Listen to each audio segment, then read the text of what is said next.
An 80-year-old man had just won 60 million euros in the lottery, but because he was so overjoyed, he couldn't catch his breath.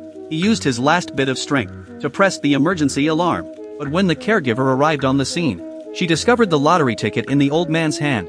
No one could remain unmoved by such wealth. The young caregiver Mary was no exception. Even if the two people present split 30 million, it would be enough for her to achieve financial freedom. But unexpectedly, the other caregiver Anna was different. She believed people should have moral boundaries. Things that don't belong to you shouldn't be taken. But during their argument, several more people arrived. This time it was the nursing home director and a male caregiver. Anna thought this farce was finally over. She hurriedly handed over the ticket and explained the situation. But unexpectedly, after seeing the winning amount on the ticket, the director simply counted the number of people present and told everyone to split it equally. Anna was stunned. Looking at the excited crowd, she insisted they shouldn't steal money from the dead. Under everyone's persistent persuasion, Anna ultimately couldn't hold on to her principles. She absent-mindedly went with her colleagues to claim the prize. She also completely escaped her past life of poverty, even rekindled her youthful dreams, and began traveling around the world. But a year later, she suddenly received terrible news at home.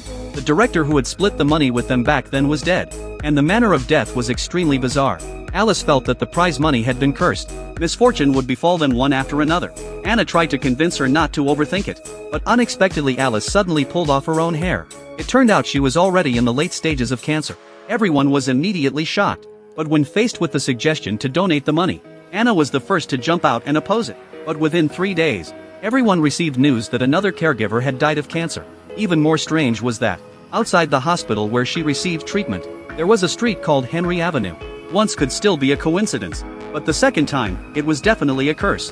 To save his life, the male caregiver Joel kept shouting about going to the police to confess and return the money to Henry's descendants. Anna desperately tried to persuade him. She had initially been the most reluctant to take the money, but after experiencing the lifestyle of a wealthy woman, she could never go back. Seeing that she couldn't convince Joel, she slapped him in anger. But unexpectedly Joel fell straight down the stairs, seeing that he wouldn't survive. Anna thought this was actually good. If he died, no one would go to the police to report them. But somewhat bizarrely, right next to the body was parked a food truck, with Henry's restaurant written on it. This name, perhaps, wasn't the main cause of people's deaths.